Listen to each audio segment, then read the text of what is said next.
So welcome back to the Waking Up From Work podcast. You're listening to episode 99 of the show tonight with your host, Dave Swillum. You've listened to me possibly for 99 episodes right now, so I'm sure that you know who I am because I've said that enough by now, but really excited to be at this. Like I've been talking about this for a bit. Next week is going to be episode 100 of the show, and that was always a goal when I started. I didn't know if I would keep doing the show. I didn't know what would be happening in my life. Definitely not 2 years from when we started this, but I didn't know what would be happening. I just knew that I wanted to hit 100 episodes. So don't worry, I'm still hanging around. I'm still planning to continue this, but that was a goal when I started the show, is to at least hit 100 episodes and then really understand kind of like where I was at and if that was what I wanted to be doing. So tonight is going to be a solo episode. And for next episode, for the 100th episode, I thought about this a million times, and I thought about having some crazy guest or some crazy thing that was different. And it's still going to be a really cool episode because it's going to be like none of the other episodes that we've had before. But this next one we're going to do is going to be a really big reflection and kind of like melding pot of all the episodes that we've gone through. Not every single of the 100 episodes, but a big collection, because at this point, being the host of the show and interviewing 100 people, not quite, because some of their solo episodes like tonight, but almost 100 people that I've interviewed, that was so valuable to me. And I'm really hoping that it's valuable to you, right? I'm hoping that you're enjoying the show by getting insight from these people that I interview in these different perspectives and industries on living a creative life and living what you want to do. That the 100th episode is really going to be a reflection for me and for you to just go through some of these things. But tonight, I'm going to be covering a topic that just recently happened for me and some reflection that I've gotten from that. So tonight, the title of this is, don't hold me to this because I haven't actually sat down to do it. This is live, but it's going to be something like 22 banks called and one said yes.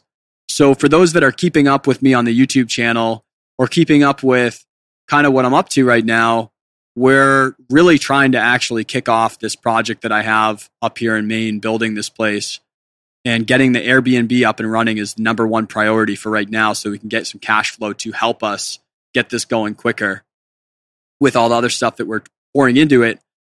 And so we had to take out a loan to start building that, and I'll say out there, if you don't have to take a loan for anything, if you don't have to be in debt on anything, then don't.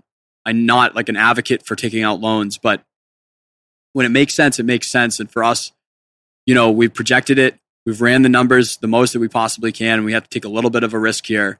And it's more important for us to get to our target faster than it is for us to do it with no debt, because we know that we can pay it off if it lands right. So there's a little bit of risk there. But that being said, we knew that we had to get a loan to get this going and stop sitting around waiting for it to come.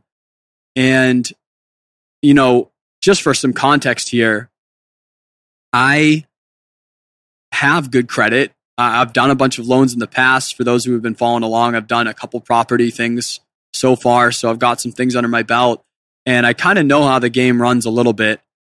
And I just was kind of cocky, not thinking that there'd be any problem at all getting a loan. I just thought, based off of my experience and good credit and all these things, that it really wouldn't be difficult at all. And then when I started, so now I'm in the week where this has to happen. Like I have to get a loan this week, or I think it was last week. That had to happen 100% for us to do this in the amount of time that we're doing it. And I start calling these banks, and all of a sudden I'm having a problem. And I was like, oh my gosh, I kind of out of nowhere started having this problem that I was not anticipating at all. And so I start calling these banks, and, for anyone that's done this before, you'll get some good insight on here. If you haven't taken out a loan for like a home or like a business or something like that, this might be good just to hear some of the things I face, because this is way extra than normal.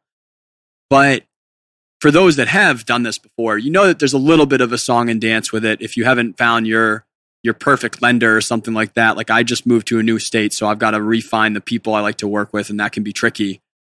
But for those that, have been through it before, there's always a little bit of a song and dance. There's always stuff that can go wrong. There's always tricks and things like that could happen and that you need to do to get it to work right. And I'm used to calling the first couple banks, and maybe it's just not the right person. It's not the right thing, whatever. But now I'm into it.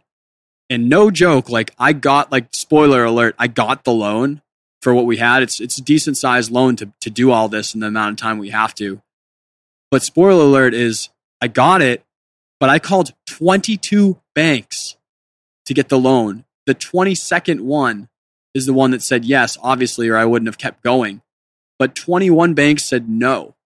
And that was the first time that anything like that has ever happened to me. I was like legitimately awed that played out that way. And quite frankly, very scared, because this project has been the biggest one that I've taken on. There's a lot of unknowns here. And there's some things that can be, that cannot happen. And there's some things that have to happen. And that was one thing that 100% had to happen. And maybe that's why I was successful, because I knew that it was straight up sink or swim, that I had no choice on it. And so, like, we're going to get into a couple things that I ran into through that process that I'd like to share with you, because I think it might be helpful for people in the process, people who are heading into it, or people who haven't done it before. I think it can be useful in a bunch of different ways. But I want to just start with, like, just straight up, say you haven't done it before, or you're doing a new one. Every time that you do something like that, you're heading into risk, and you're doing it at a different time with different events and things that are affecting that. So right now, we're obviously living in still COVID times here when this is being recorded. And there's a lot of optimism with the vaccine rollout, a lot of things that are opening up and on the move, and that's all awesome. But there's also, still a lot of unknown. And so right now, there's a lot of external factors that go into that make it so that the lenders are still afraid and still freaked out. And so if you're out there and you realize that, maybe you're buying your first home, maybe you're doing an investment, or really a lot of people on here, I'm sure, are, trying to start businesses. If you decide that, it does make sense to take on the debt, and you're not able to, and it makes sense to do that, to go into it. I wanted to share the story because I had to call 22 banks to get a loan. And it just was something that was ridiculous. I did it within a span of like 3 days. And if you're out there and you think about a loan, it sounds really boring. It is, by the way. It sounds really boring, and it sounds very linear. It sounds like something that's like such a stuffy business thing that's happened for so long that it's a very linear process, and it's not. And it sounds like there's no bias or like things that would affect it that are like we're all artists and creatives for the most part on the show, and listeners who are all some type of creative. We're used to kind of framing something as this is probably a very linear thing, and this is probably a very gushy thing. Well, loans can be gushy. Loans can be that way because there's so much more bias and human element in it than you would realize. And it's really weird. So when you're calling these banks, if you've never tried to get one before and you're trying, do not stop. Like, if it's something that you really feel is the right thing, 100%, you're all in on it. It has to happen. Like I was, like, it had to happen for me. Had to happen. Then do not stop after 3 banks. Like some people stop after 1 bank. Some people are applying for a loan for their business or for their house or for whatever it is that they're trying to do is like a big life change for them. It's like really important usually if you're trying to do something like this. And they stop after calling 1 bank. And I will be honest with you, this is the first time I've ever had any experience close to this. So I totally get giving up or like being down on it or like just not trying, because that was ridiculous. It was absolutely blew my mind that was possible. But just know that if you get a no and you get something that doesn't work, and you get a relationship that's not giving you what you need, that if you want it, if you're all in, if it has to happen, sink or swim situation, then you need to call more than one person. You need to call more than 3 person. You might have to call 22 people like me, or you might have to call even more. I don't know what situation you find yourself in, but I just want to like really quick, people who have never tried to get a loan for a business or a home or anything out there, if you've never done that before, sometimes people will say no multiple times, but it doesn't mean necessarily that it's a you problem. It doesn't mean that it's something on you. Like I said, I have amazing credit. I've taken on tons of debt and paid it off. Like I have the, like double income house. Like I've got everything that they would typically like to see. And I rolled in there all cocky and I was getting rejected hard over and over. I was like, what the hell? And it's not a youth. It doesn't mean that it's a you thing. It's like I spent 3 days. I like barely worked during that time. I like was obsessed with it. I was like, I'm getting so pissed right now that this many people are saying no to me that like I absolutely refuse to stop doing this until I get a yes, because I'm honestly bullshit at this point that this many people are saying no to me, that like I have to prove them wrong, is like how I felt. Whether that's like a petty thought or not, that's like what I was at that point. I was sink or swim. It had to happen, but I was honestly at that point, I was like, I need to just get a yes to like give that to myself, even if it's a shitty loan. I need to just prove that I can have the option on the table that I need to make that decision. So if you get rejected, keep going until you find something. Even if you don't make the decision, like you can do it if you just keep going, but never give up after 1, never give up after 3, never give up until you truly believe that it's definitely impossible. So I want to break down like some of the things that, I'm not going to hammer any more on that. If you want it, go get it. I want to break down some of the things that I ran into negotiating that stuff, because sometimes people aren't great with negotiation. Or for me, I'm fortunate enough that a lot of my background from my day jobs is in sales, and it makes me really good at communication or negotiation or understanding things inside of a deal. And I think as creatives, a lot of times we don't necessarily have that trait, or maybe people aren't like, I'm just a loud person. So it's really easy for me to like really get in and like shake up someone if they're saying no to me. I'm like, why? Like what's the problem? And it's not always easy for everyone to be vocal like that. So I want to just explain some of the things that I've come into contact with being in some of these things multiple times, and definitely what I experienced with making this one work, because there were some things that had to happen to make this thing happen. So the first thing is that when you're applying for loans, whether it's a business or a home loan, or you're trying to work out just like anything in business, honestly, like I was saying earlier, sometimes we like to think that it's a linear thing because it's business, and we're going into a bank, or we're going into an office, or whatever we're going into to approach things for permits or whatever. One thing I want to make really, really clear is that even though you're dealing with banks and businesses and the government for permits or whatever you're trying to do, that on the other side of the thing that you're doing is another human being that goes home at night and then wakes up, and like they're doing that. And there are things that are happening. They have, problems in their household, or they have their car breakdown, or they have like money problem, or like shit happens in their life as a human being that affects the things that they do in their workplace that then affects you. So sometimes it can be easy if you get, a bank denies you for a loan, you don't get the lease that you want for a building, you don't get a permit for something. Sometimes it's really easy to be like, shit, that's on me. Maybe like I suck. Maybe I don't look good for credit. Maybe I don't look good for this thing. Some of that could be true. I'm not going to I can't approach every person that listens to this show and like look at all of it. But like you do have to realize that on the other side of the decisions being made that are affecting you is another human being that's making that call, and they have biases in their history on the world. Say it's a loan professional. I got denied for one loan for the property on this place. So not this loan that I'm doing for construction, but the property loan. I got denied on one of those loans by someone who had worked in loans for 20 years.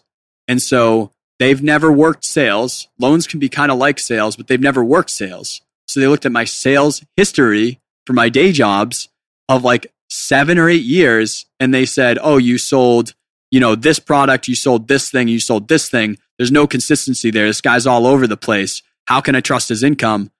Even if the income's straight up through all that time, like pretty much the same. And I talked to him and I explained, like, if you understood any salesperson in your life, if you had any friends that were in sales or knew anyone that did that, you would know that no one in sales, like definitely hit me up if you like love sales and you're just on board with it. Great. Hit me up and let me know and keep doing that. But it's like not many people like sales. So it's like I had to explain to that person, I was like, great that you have 20 years of experience, but you're judging me saying that this isn't consistent. For me, it's consistent because I just know how to sell things. And it doesn't matter what I sell because I've never given a shit about what product I sell because I'm not in it to be a salesman. I don't care about that position or that role. And some people do, and that's great. But bias built into the person making the decision on the other side, this person has been in loans for 20 years. They don't understand if you're an artist or if you're creative or if you're starting a business. They might not have ever tried to start a business. They might not have ever tried to write a song or do photography. Like they don't understand what you're living and they're making decisions that are affecting how you're living. So one thing that I really want to do whenever I'm working with anyone in business or permits or loans or all this crap that you have to do, one thing that I need to do right away is try to understand who am I in front of right now and what is it that makes them tick. And you can't always do that. It's not like you're hanging out with them for hours, but it's kind of creepy. Sometimes I research people ahead of time. Sometimes I look up their name and try to find them on social, try to find them on websites, try to find their history a little bit and try to understand who am I going to be in front of and what exactly makes them tick or what might piss them off or what history do they have where they're going to judge me for it. Maybe they, like when I worked in the past with people from SCORE, there's amazing people that work for SCORE that help people all the time. But I had a bad experience with one SCORE chapter where this person had no history in any arts and they were assigned as my person. And they're telling me that a recording studio is not profitable or it's impossible business or I should give up on it or find some other thing. Well, I'm doing that. Like I do that for a job, right? I do that for income right now, right? So I know it's possible. And I'm coming to you to come up with an idea for the space that I'm working on right now. But this is like 4 years ago, 5 years ago. If I listen to this person that's got bias of what can or cannot happen based off of their experience that has nothing to do with mine, then I would have stopped and never done anything that I'm doing right now. And the reason I tell you that is because you might get 22 no's because people don't understand what you're doing. And it's your job to try to either A, understand them enough to understand what makes them tick and why they might be driven some way, and B, find a way based off of who they are to show them what you're doing, even though they don't have an experience and or understanding of it. So just know when you're working with people, people are people. And you have to look at that first before you look at what it is that you're trying to do. People are people and they have biases just like any other person baked into them. And the faster that you can find that out, the better it is for you to try to get to the other side. So the next thing I want to talk about is just understanding your environment, because it can kind of help you understand what pressures might be on different systems for what might be creating a roadblock for you. So environment, I mean, like in this situation when I'm applying for loans, environment can be the economy, right? Right now, like I was fortunate enough in school to go through a bunch of different micro and macro economy classes that were kind of a bore at the time, but I feel like they have helped me make my plays better now when I'm figuring out, my creative business, because I'm looking at the economy and I end up being off a little bit of what I understood was going on until I started calling these people and getting these no's.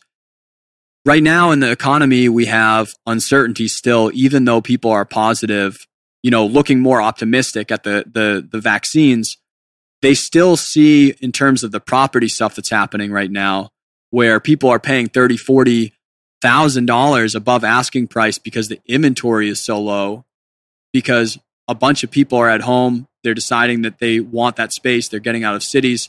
People are buying. Less houses are being made because the materials are so expensive. These are all these little trickle-down factors that are happening in the economy because of COVID. That's environmental. That's something that's happening right now, where maybe if I asked this for this loan 5 years ago, it wouldn't have been 22 calls, right? Well, you got to know what environment you're in. And I did know that.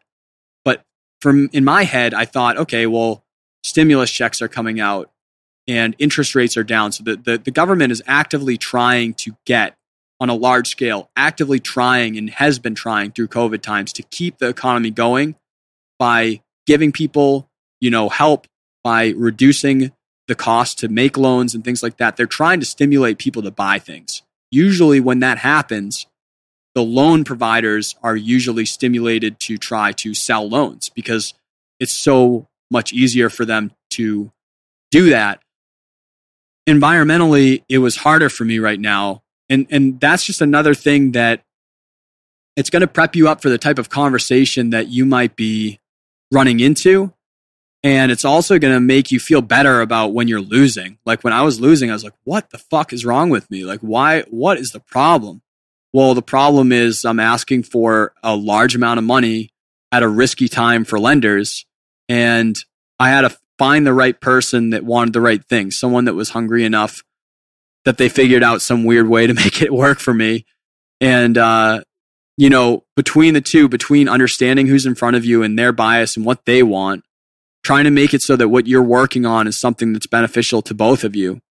And also just the environment that you're actually trying to do the things that you're doing in. Both of those have a say in what's happening.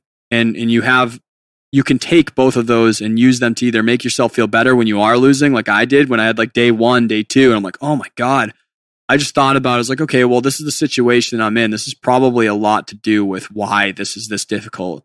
But also using it to your advantage to understand what is it that will get me to the yes, right? Because any good thing, like say for me, like where I'm zoning for, the town, it's in my best interest to make sure that the town is happy with me being here, because if they're not, then it's going to be a hard time for me. But, understanding that, I want it to be a win for everyone. Everything that I'm doing, I want to be a win for everyone. When you're negotiating with a deal, it doesn't really make sense to negotiate with someone past that level of comfort with them that gets them to a spot where even though they say yeah to you, they feel like they're losing, because it creates longer bad blood than it's worth it. So ultimately, it's about trying to get a yes between both parties and understanding that. Negotiation based off of those two isn't linear. And those two things, understanding those two things, and then just looking at it as a human first will help you with negotiation. For me in this situation, getting a little weird, like being open to it. And I learned really quick through all of those calls to change the way that I was asking the question. Because initially, I knew that I wanted to take out a home equity line of credit. That's what I wanted to do. I've seen some other investors do that, and I had figured that that's what I wanted to do. So I started by closing the door when I came into conversation saying, hey, I want to get a home equity line of credit. And then they would say, your house, like you don't have your house long enough, you can't get it. And like, I would keep going into the conversation past that on trying to find out other ways. Okay, well, what other ways could I go? Blah, blah, blah. But I learned really quickly that started the conversation closed, and it already got those people on the way to a no, because they're like, this guy, it's not going to work out for him. It automatically started the conversation to head towards a no. So really quickly, like maybe 5 in, I started changing the way that I was asking, saying that I'm looking to do a lot of construction and renovation on my house.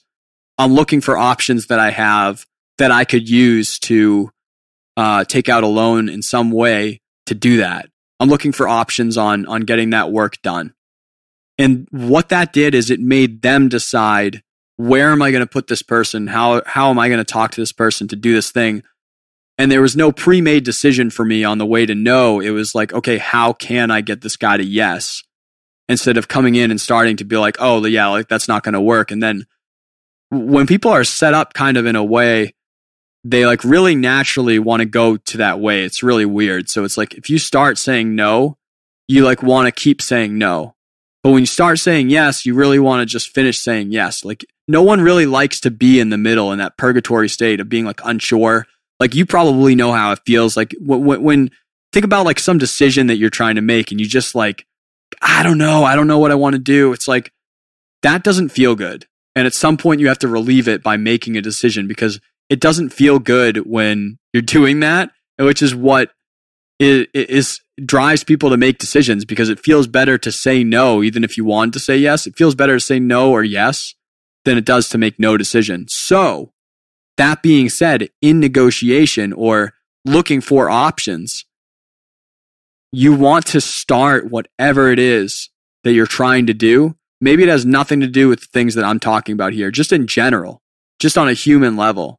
You want to start whatever it is that you're trying to do with a road to yes or like a yes first, even if it's something small, like, hey, can I get this thing to happen? Or can I do this? Or whatever it is that you're trying to work on, just get a yes first and make it so that people want to say yes and work towards yes instead of asking closed questions or using what you think can happen. Because I don't know all the options for the things I'm trying to figure out. That's why I'm reaching out to other organizations to figure it out. Open-ended questions to allow that person who has the experience or that person that wants it, they want to make it work. Let them figure out how it's going to work, but don't try to tell them how it's going to work because you don't know necessarily. I didn't know how it ended up. I ended up doing some pretty crazy things to be able to make this work out, an interesting setup, things that I would have never thought of, things that I didn't know existed. And they ended up being great options for me. But ultimately, it worked out because I let this person come up with how it was going to work out. And then I looked through the math and I looked through the numbers and I made sure that it was something that would work for me. So the last one is really easy to fall into. This is something that I just spoke with Meg about because I've been doing a lot of the negotiation with contractors and things like that for this project because I'm good at it. And one of the biggest things, like if for people that work sales jobs, like this is definitely a trait that I got from working that is like in sales, people will be like asking for the business. That's what they'll say it's called. But in like real life, it's just like you don't know until you ask, right? And you don't get hurt if you ask. It doesn't hurt anything, especially if you frame it the right way and you're not saying anything to be offensive to anyone. You're just straight up asking them, like, is this thing possible? How do I do this thing? And you don't know until you ask. So it kind of plays off from, leading into a conversation with someone with an open-ended question of how they could figure out a way for you to get to yes. It kind of plays off of that. But speaking to a bunch of different people, I say like, hey, can we do this thing? What do you think if I do this or whatever? And sometimes people like, I'm just shooting the shit with them, just coming up with ideas to work on something I'm working on. Sometimes people will be like, yeah, you can't do that. And I'll be like, I want validation for why they say that because I'm interested. I want to know why. You know what I mean? I always want to know why. And I'll be like, why can't you do that? And sometimes they answer you. Sometimes people say, you can't do it because this, this, and this. And it's a logical answer of like a code or a law or like a thing in the way or like it's just a thing, right? Like sometimes it's legit and like that's just how it is and it sucks and it's like a roadblock. But sometimes they're like, well, you probably can't do it because of this. And like that's where you get them is they say, well, you probably can't do it because of this. Or like, yeah, I just don't think that they would do it. When they're saying words like that, it means that they haven't asked that person straight up, can this happen or not? Can I do this or not? How can I do this thing? And asking for the business in normal terms, asking instead of assuming. If you assume every single thing that you do, then you'll never get these crazy opportunities that could pop up from asking someone. You don't know the answer to something. You don't know what, like, let's draw back to bias. You don't know how that person's feeling that day. Maybe they just like got a lottery ticket. Maybe like they just like got out of, like, I don't even know what would make someone really pumped up, but maybe something happened that day and they're like really pumped. And maybe they would normally say no to you.